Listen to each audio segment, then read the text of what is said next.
Yes! Yes! And Alan Tudyk. Thank you. I almost sat on my microphone. That would have been an awful sound. It would have been a great way to start. It would have been very exciting. Well, for you at least. Bad. Anyway, hey everybody! I just spit on you, so that's a terrible way to start for me. Steven, how you doing, man? I'm good. I just got into San Diego. It's my 4th Comic-Con. It's my 2nd Nerd HQ. It feels good. Wow. Nice. Is San Diego Comic-Con treating you well, as I imagine it is? It is. So, a couple of things since I've been here. During Elijah Wood's panel, I was on the live YouTube page for this to grab the link to put on my Facebook page.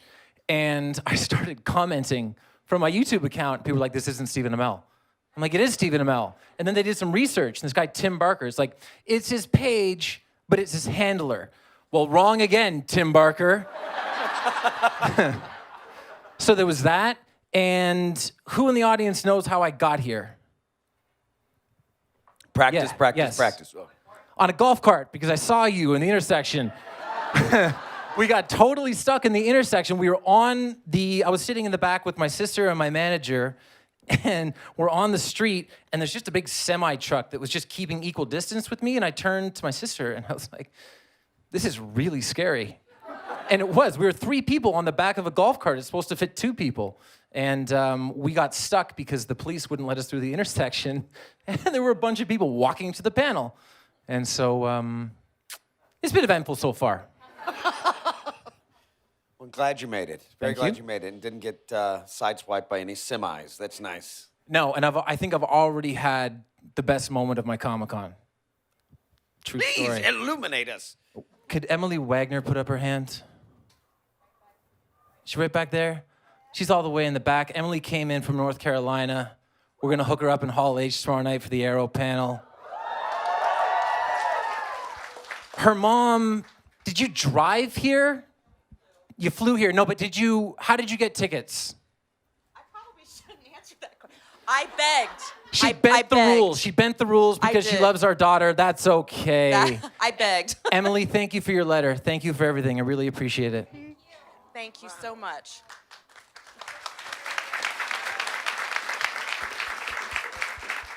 Nice. You're going to be in Hall H tomorrow. Hall H tomorrow night for a bunch of stuff. It's a little bit different this year because we actually don't start filming season 4 of Arrow until Monday. And so we've always had a preview. I mean, the first year that we were here, we had the pilot. And so we don't have any new footage this year, but we have new stuff. That's exciting. Sure. Fantastic. And so that hall holds 6,500 people. Oh my God, does it? It's really impressive. And so this is a much better, not that it's better, but this is great because it's only 200 people. But there's something about having people on top of you that's a little bit more unnerving than 6,500 people. It's like a stadium rock show versus like 10 people sitting, and if anyone is bored, you can tell. I don't see one bored face. Oh wait, okay. I only see one bored face so far. All right, now if you guys have any questions, put your hands up like you see these hands up going around, and I'll start the first one off right here, sir. Captain, Mr. Tudyk, love you both. Cheers. In light of recent events, I just wanted to ask, what is your rebuttal to Mr. David Ramsey's salmon ladder video? So for those who don't know, someone said, who's better at the salmon ladder, you or David Ramsey? And I said, well, David Ramsey can't do the salmon ladder because I've never seen him do it, so he's welcome to prove me otherwise. So he does it like 2-3 months ago, and for some reason waits until 2 days ago to put a video on YouTube of him doing it. And of course he can do it. He's Diggle. He's the largest upper body I've ever seen in my entire life. I don't have a response. I mean, I'm definitely, let's see him do it while doing a monologue and doing it like 8 times in a row. Okay, that's a very small sample size for Mr. Diggle. I think that's a challenge. I Yeah. think that is a challenge. We'll find a way. Brilliant. Can we have Felicity Smoke answer a question, if at all possible? Yes. Hi, I actually did not get a ticket to your panel. I missed out, but a lovely stranger saw Thank my you, Laura. costume and handed me her ticket. Wow. Yep. Just, this is actually one of the, not to make you stand up here while I opine, but one of the really cool things about Comic-Con, whether it's San Diego Comic-Con or any Comic-Cons across Canada, the United States, the entire world, is just the sense of community. And you always hear stories about like what Laura did for you. And now you get to ask a question. Go right ahead. Was wondering if you'd like to share a Coke. I would. You know what? I think I could use a Coke right now, but I'm actually going to drink it. Do you drink Coke? I usually drink Diet, but I'll drink Coke for you. You will today. Let's share. Thank you. Isn't it? Oh, to do hang with on. my- Yeah, we'll do a cheers. It's like a little mini Coke. For those of you who can't see. It's little Oliver.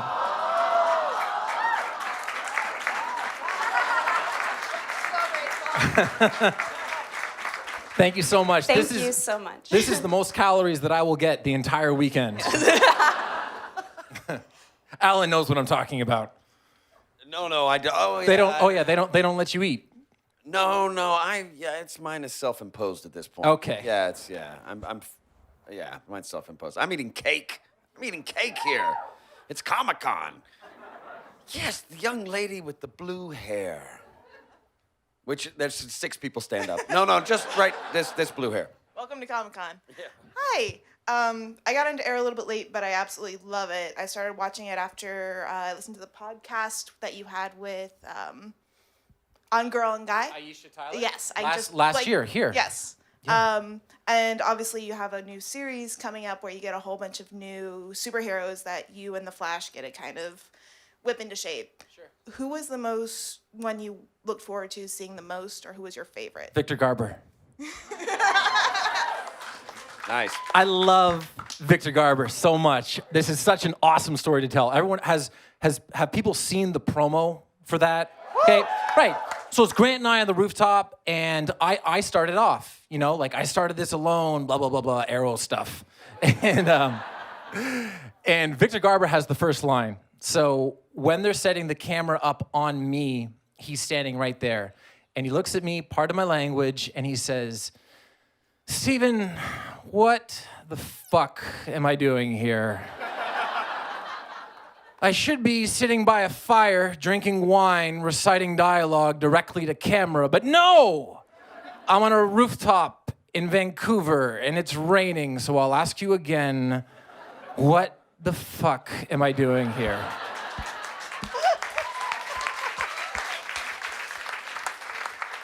Two seconds after he finished that, I had to start saying my dialogue. So if you see Oliver crack a smile for the first time in 3 seasons, you can thank Victor Garber. Nice. Yes, with the black. With the shirt on, and he's handing you a microphone. If you don't have blue hair, you're not dressed like Felicity Smoke, you're in for a difficult time being identified, I think. You with the black. Hello, Stephen. I'm glad to get a ticket for you. You were on my wish list, so I'm really happy that I can be here. I have a 2-part question, if it's okay. Sure. First question is if you could share a funny story or funny moment which you had with Grant during the crossovers. And the second part, if you could do maybe a Smiles for Smiles after the panel. I am doing Smiles for Smiles after the panel. Now, hang on. Not everyone from in the panel might necessarily get into Smiles for Smiles because we open it up to people who didn't get into the panel. Now, you are in the panel, mind you, and we'll do a big selfie or something at the end, but we are doing Smiles for Smiles after. As for funny crossover stories with Grant, boy, oh boy, most of them I can't share. It mostly just revolves around how cool all of it is. When we did the original appearance in his pilot, it was fun to see. It was fun to see how he had grown and been educated just in the time that he had been shooting the pilot. And then when I finally got to go on to his set on episode 8 of their first season, the mood and the temper and the tempo of a show really tends to reflect off of the person who is the lead. And Grant is such a kind, good-natured, enthusiastic individual. I'm like old and grumpy. Meanwhile, everyone over on The Flash is smiling and doodly-doodly-doo. And so he really took that show by the reins and did an exceptional job. So that would be my fun story with Grant. Nice. It's very true that whoever is in the lead, that they lead everybody. Yeah.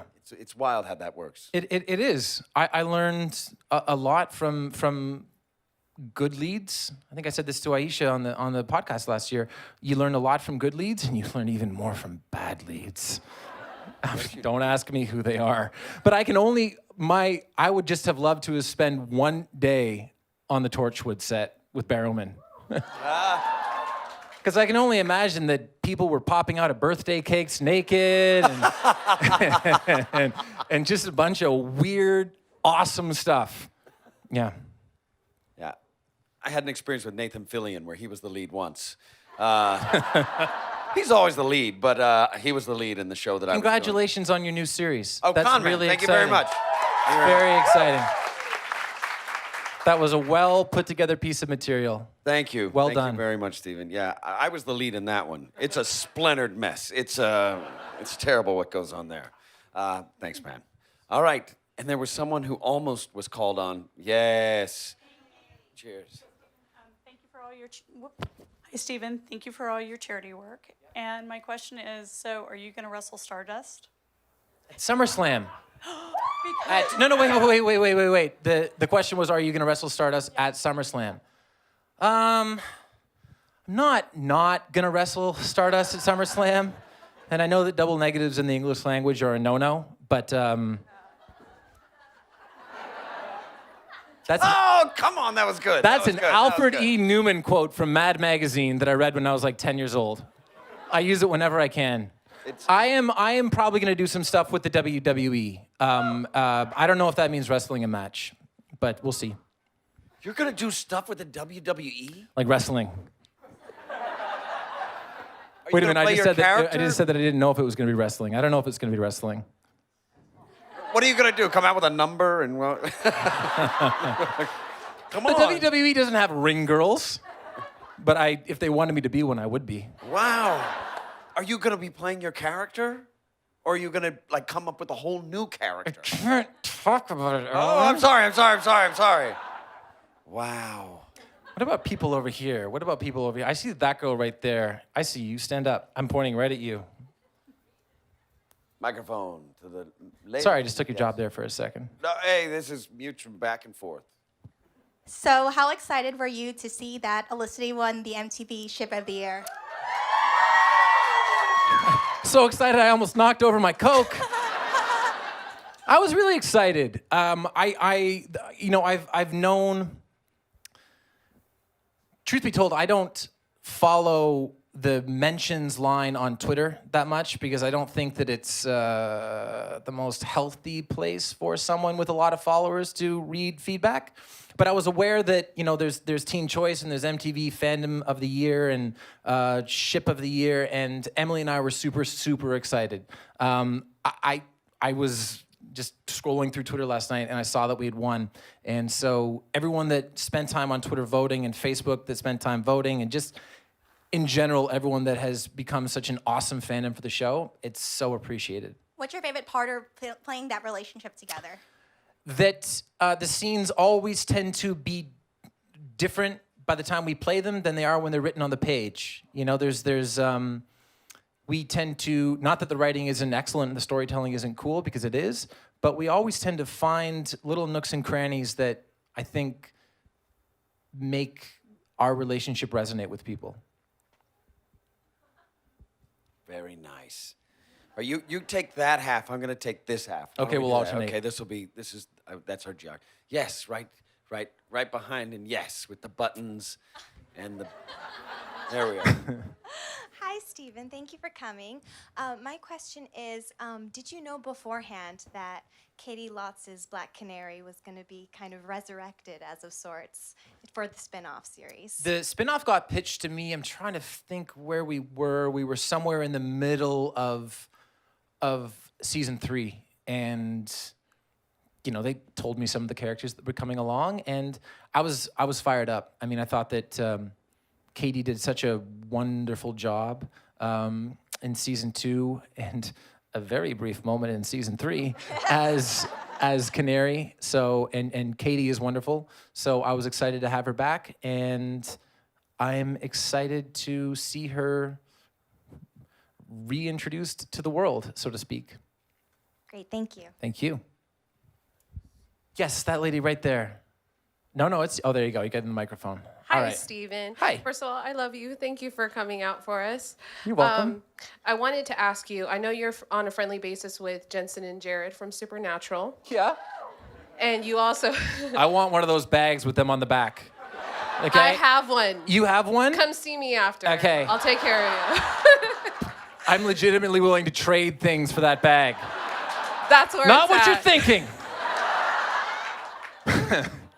And I know that you also tried to help Constantine move from the network to a streaming service. Sure. So my question to you is, where do you fit into our nerd community? Are you a nerd about a certain fandom, or is there a certain show that you're just crazy about that maybe coming out to Comic-Con you kind of like want to know a little bit more about? I was always crazy. I've always been crazy about Mad Men, which I know isn't necessarily a Comic-Con based show. It's more like we do an interview in the Sunday New York Times type of show. I don't have to worry about getting on it now. It's done, so I can make fun of it. I love that show. I'm a huge Game of Thrones fan. I love Game of Thrones. I'm always so fired up when people die, too. Because that element of storytelling and that element of risk is just so refreshing. And my wife can attest to this. One of the last episodes this year, not to spoil it to anyone involved, but I think it was the 8th episode this year, and there were dragons involved right at the end. My wife can attest that for the last 10 minutes, I watched the show. For the first 48 minutes, I watched the show like this. And for the last 10 minutes, I watched the show like this. Get the dragons!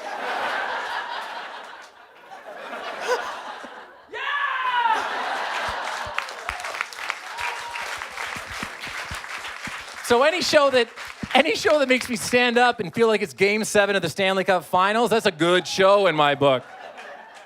Yeah, I love that show. Okay. Nice. I have other ways to get that bag, I was like, In the back on this side. Yes, right there. I'm Bianca. Nice to meet you. Nice to meet you too. So we've had the crossover with Arrow and then with the Flash. So Mm-hmm. curious, what would it look like if the Winchester brothers came into town? Would Oliver get along with them? Would he maybe clash with them a bit? I think undoubtedly it would be sunnier. Okay. I don't know.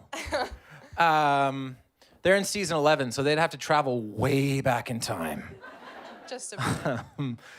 It would be great. I don't ever think that, we're both so busy that we could ever do like a full-scale Arrow Supernatural crossover. But I would love to be a bartender in an episode. A full non-speaking role of just, walking up with a beer for Jensen and Jared. Hi, guys. And then... and then leaving. And then if they came on Arrow, they are welcome to play Thug 5 and Thug 6. I'm sure they'd like that. They would. I bet they would. Thank you. Thank you.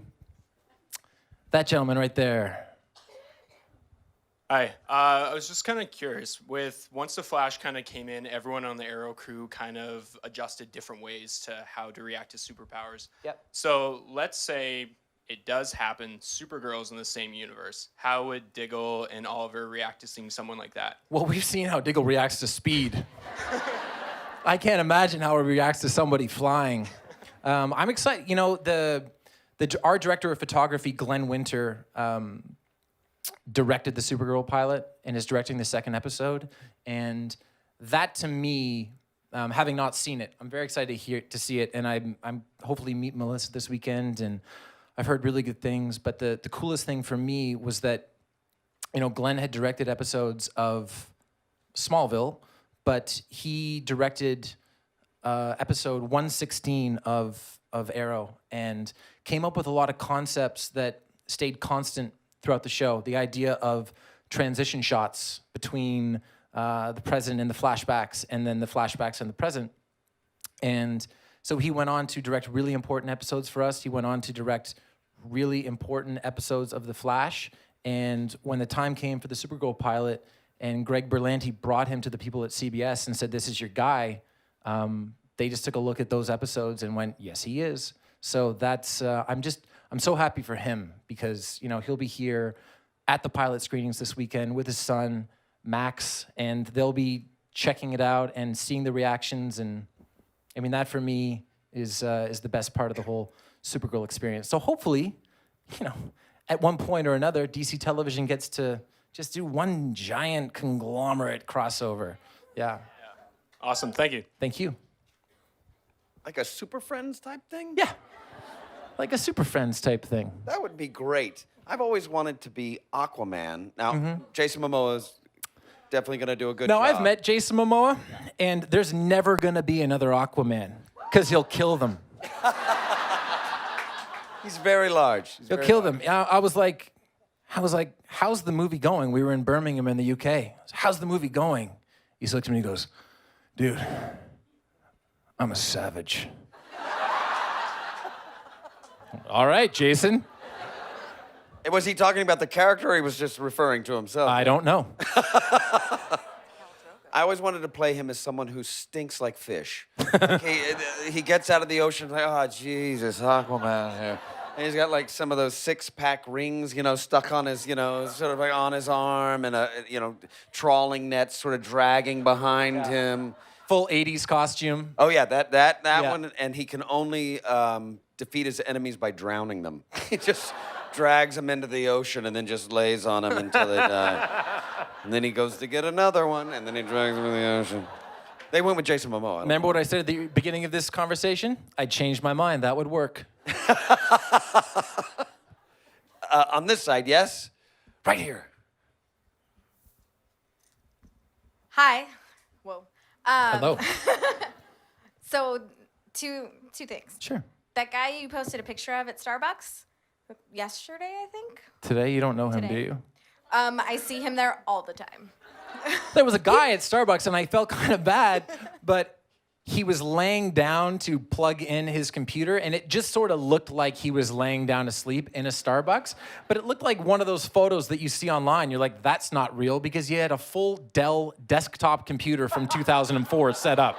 You can go on my Twitter. I said, "Heading to San Diego Comic-Con," and I put a link to the photo, and that was the photo.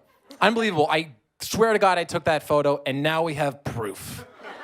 Proof. He's there to like close almost every. Seems like a every decent week. guy, but he's certainly taking up a lot of space. Just a little bit. But he's always got his little setup with his monitor and everything. Good for him. He's probably like a billionaire genius. Probably. And props to him for that. Sure. So my question. My fiance, I haven't been able to get him to start watching Arrow yet, Okay. but he's way into The Flash. All right. So his whole thing, though, is how is your Arrow different from the Arrow that was on Smallville? Well, I think he's a little bit meaner. That's for sure. Certainly stronger. No, I think that the main difference is that the Green Arrow on Smallville, Justin Hartley, was a buddy of mine and did an excellent job. And I know that he did an excellent job, because when I got cast as Arrow, I got a lot of people going, "I'll never watch it. We wanted Hartley. I've seen the pilot. We still want him." Okay. I hope you have the DVD box set. Live your dream.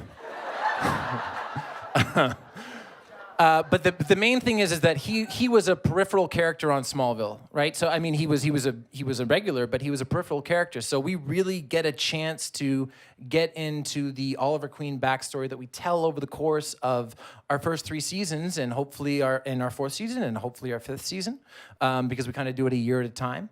And we really get a chance to see the Arrow character evolve from one thing in the first season to another thing in the second season to someone who didn't really know what he was in the third, and we get to continue that evolution. So if you are interested in the origin story of the Arrow, hopefully maybe one day turning into the Green Arrow, then you will like the show. And if you don't, whatever. Yes, you right there. Yes, you. Nerd. Hi, nerd and proud. You posted a video a couple days ago of yourself singing. Sure. Yeah. And you had a surprisingly amazing singing voice. That's almost a compliment. This is that's what you call a backhanded compliment right there. So what's your very favorite song when you're driving in the car that you just turn it up and sing at the top of your lungs? Oh, geez, I don't know. I listen to like Eminem in the car. I'm on a big Eminem kick right now. Last year I sang at the panel ever so briefly, right? Because I have a daughter, and she was like 9 months at the time. So now she's 20, almost 21 months. And although I refuse to list the months after 18, okay, I just say now she'll be 2 in October, right? That's good. People who are like, how old's your kid? 41 months. No, thank you. No, thanks. So I sang very briefly because someone asked me if they thought, what is her favorite Disney movie going to be? And I was really, really hoping that it was going to be The Little Mermaid. Right? So now, when I put her to bed at night and she's excellent at going to sleep, I imagine, and then I go out and watch TV with my wife, I imagine that she lets the door close and pretends to go to sleep and then gets up and goes, look at this stuff. Isn't it neat? Wouldn't you think my collection's complete? Wouldn't you think I'm a girl who has everything? She has absolutely everything. Look at this room, treasures untold. How many Nemos can one bedroom hold? A lot. Looking around, gee, I think I've got everything. I've got scullies and ponies aplenty. I've got who's it's and what's it galore. You want thingamabobs? I got 1,000 thingamabobs. But who cares? No big deal. I want more.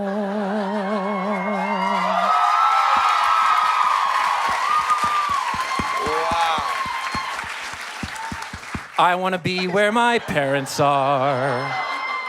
I want to know what they're watching, sitting out there on the sectional couch watching the giant curved TV. Flapping my arms, I don't get too far. My feet were designed for running, dancing, walking along on those, what are they called again? Because I'm a baby, I don't know. Feet, out where they walk, out where they run, out where they stay all day in the sun, wandering free. Wish I could be part of that world.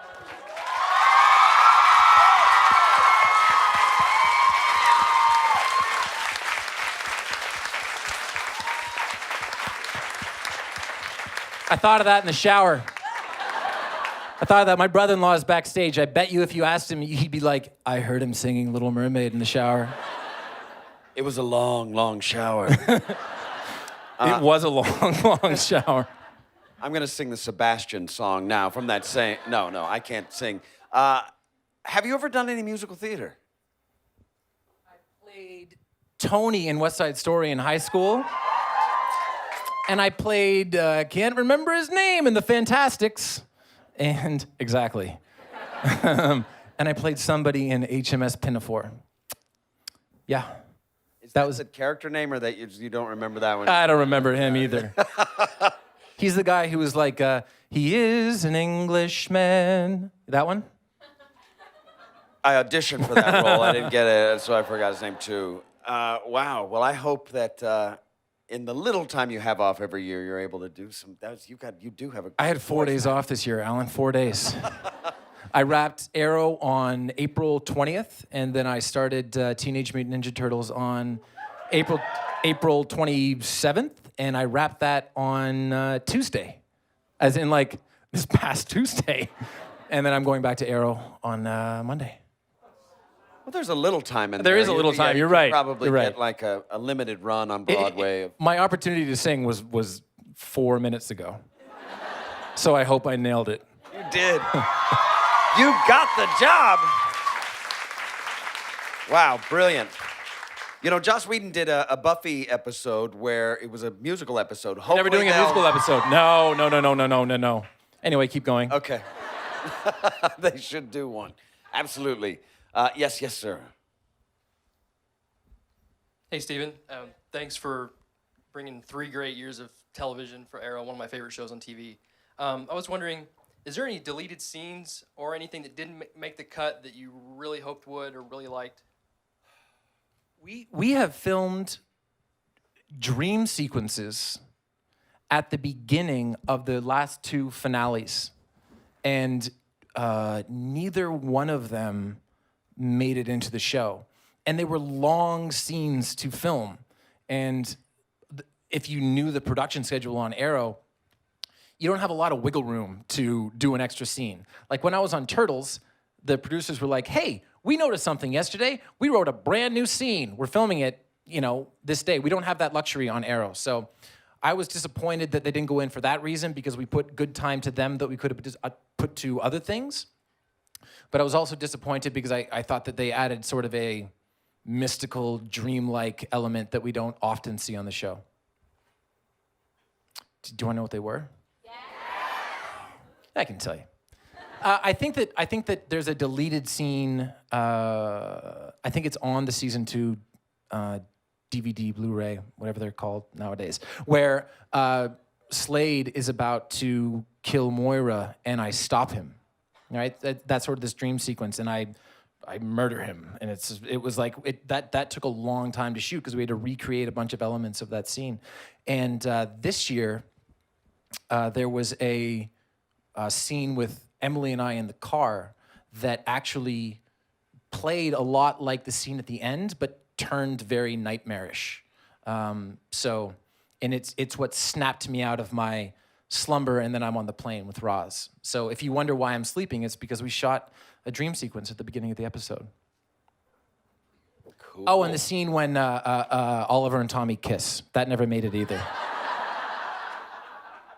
Wow. They would have left that one. Yeah, man. Yes. Yep. Hi. Alan, Steven, thank you for being here. Did you say miss? I said Joe. Oh, sorry. Man. Okay, sorry. Maybe I'm ma'am. Sorry. Hey! So this is going to be unlike any question you get here, but as a longtime Oakland A's fan, what is it like being BFFs with Josh Donaldson? We very much miss him.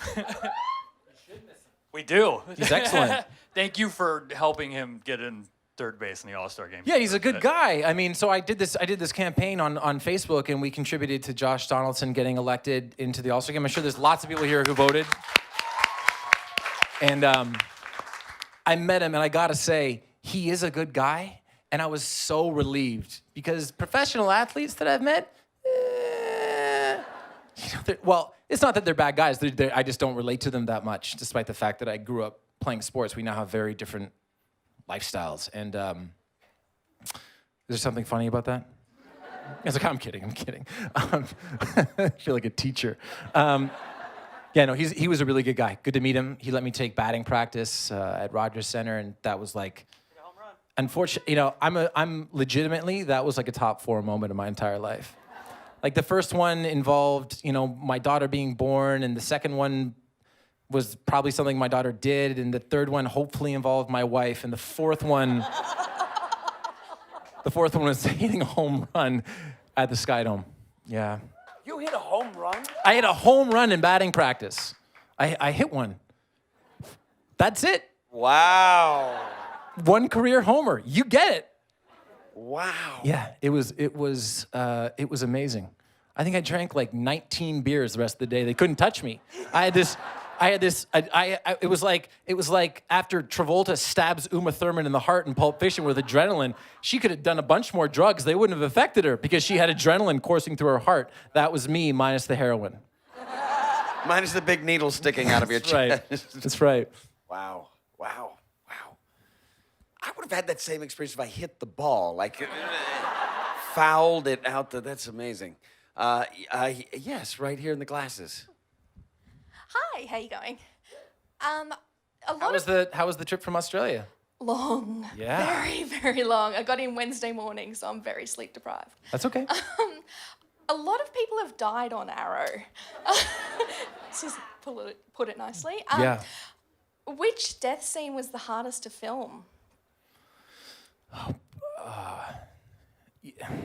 I can't really choose between Tommy and Moira because Colin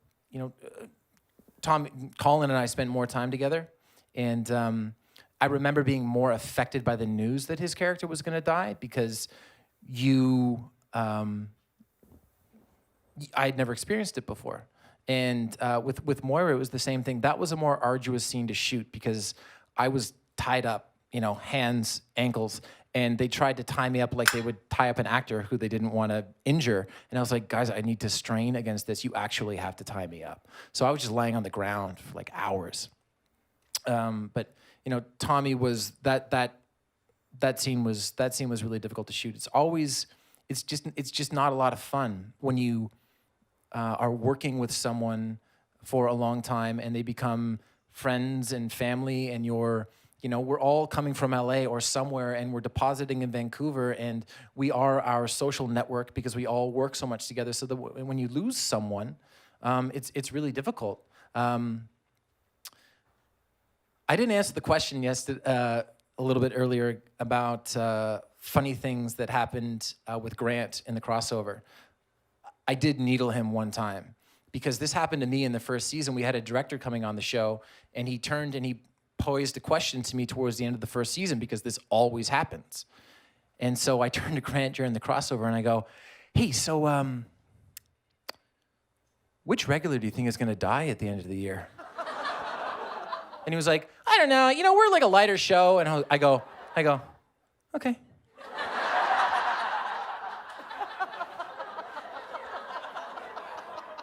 And then I turned away and I cackled my fingers evilly.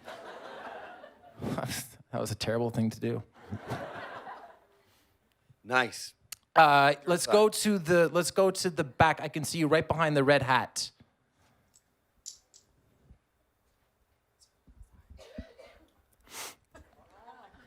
Oops. Thanks, everyone.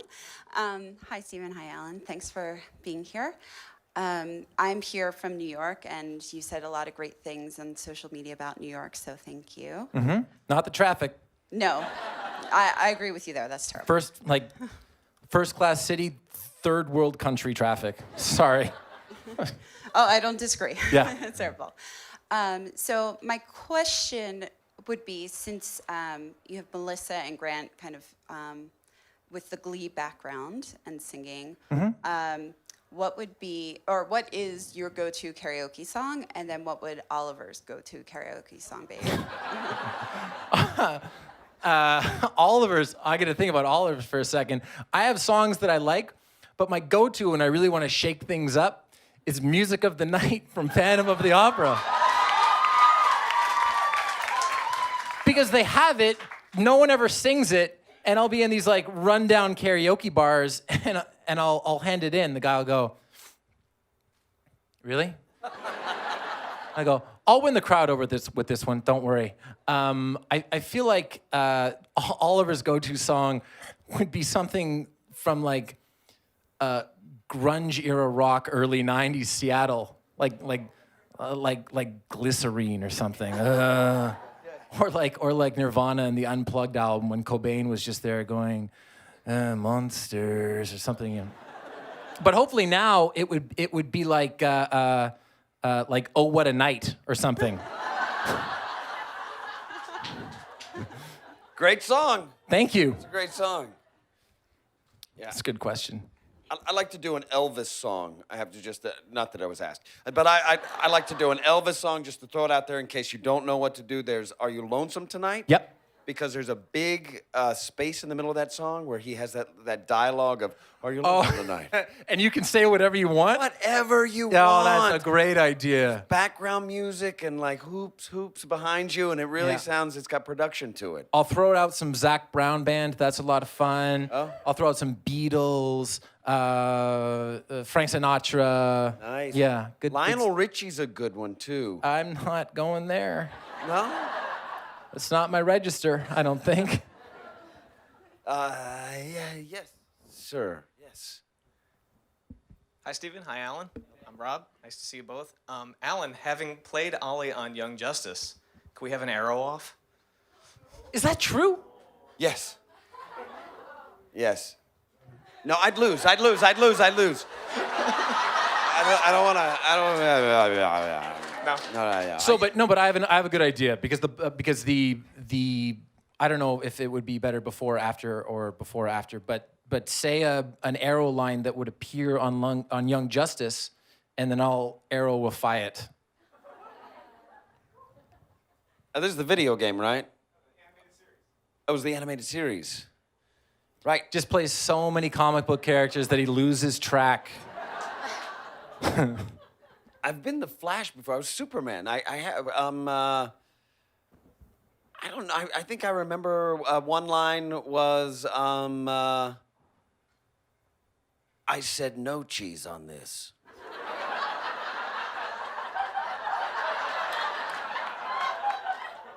Excuse me, I specified no cheese. That's what it was. Yeah, it's to a waiter. And Arrow would go, "Take the sandwich back.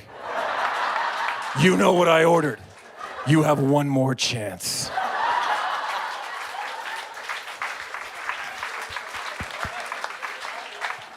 I like yours better. I've gotten everything I've wanted from the last two questions. Oh, yes, over here. So the standing up right there. Hi. Hey. Welcome. Thank you.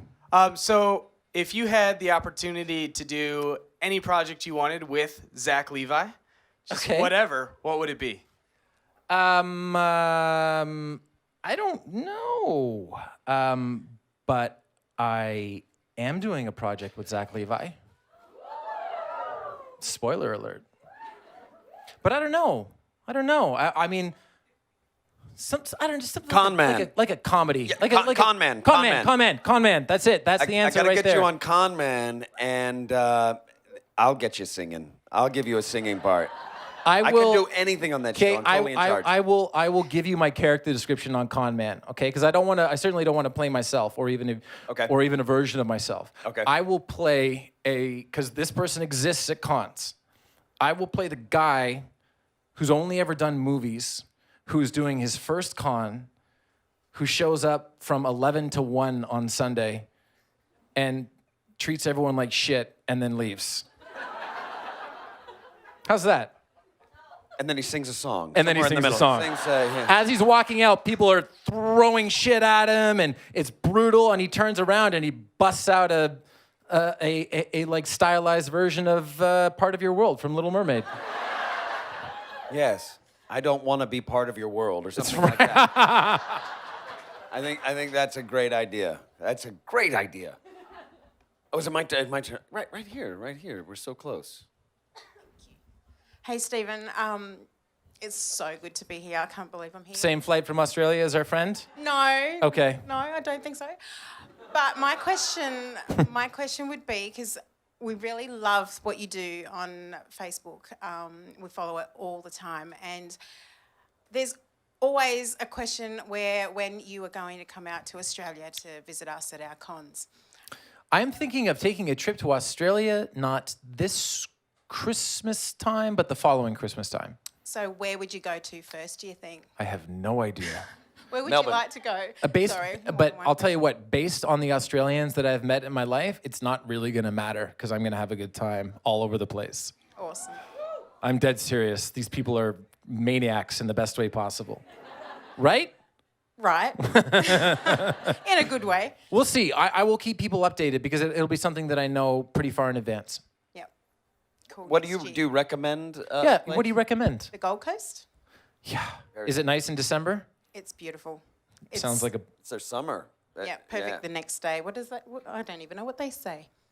it sounds lovely. Sunny one day, perfect the next. Something like that. Something like that. When you live there, you just don't take notice of these things. or And then you go to deadly Vancouver and it animals right rains around for 8 months. And you're A like, bit like that. You know, they have those slogans. Yeah. thank you very much. Thank you. Brilliant. Yes. This is the last. So this is the second last question. This is the second to the last question. What was the craziest stunt that you've ever had to do on the show, or like the craziest scene that you've? Probably in the second season when I swung down from a tree to zip Emily off of a landmine. I was 60 feet in a tree, and they wanted to make a stuntman do it, and I yelled at them. I'm like, "There's just no chance. I'm doing it shirtless. You can't body double me. Take it. Take that." And I got up there, and I was just like, "Oh my God, this was such a mistake." And then I have to do it looking cool. Well, that didn't work out at all. Okay, one more. That's insane, Yeah. man. That stuff happens every day in our show.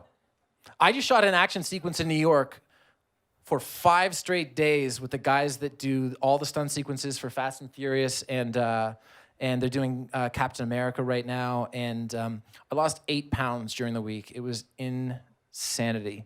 So cool. I can't wait for people to see it. The stunt or you 8 pounds lighter? Wow, man. Wow, I use stuntmen so many times.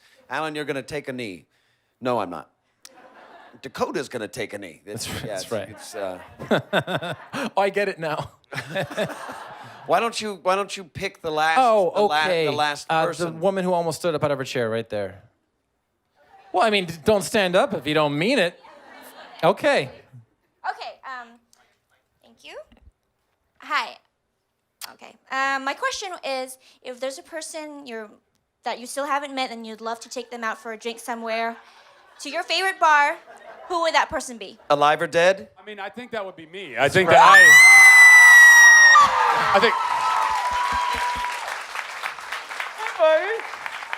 Hey, he made it, guys. I'm gonna pop a squat right here. You made it, guy. I made it back. Yeah. I made it back. Hey, I was rocking your Con Man stuff earlier today. I just love what you've done with Con Man, buddy. Thank you, man. Isn't it great? So who would you take out for a drink other than me? The one guy that I wanted to take out for a drink is a gentleman named Chuck Klosterman. He's an author. You know Chuck? So I was filming in New York a couple of weeks ago during this stunt sequence, and at the beginning of the week, I had mentioned Chuck on Facebook, and I got a DM from him being like, "Hey, man, thanks for the support." And I went, "Hey, man, you want to come to the Turtle set?" Turns out he has a friend that is an Arrow fan, and they came and they visited, and he brought me a signed book. So I'm one step closer to going for beers with him, okay? One step. He's my guy. I'm not afraid to say it. That's my guy. Ladies and gentlemen, let's give it over to Steven. Nerd Issue, thank you guys so much.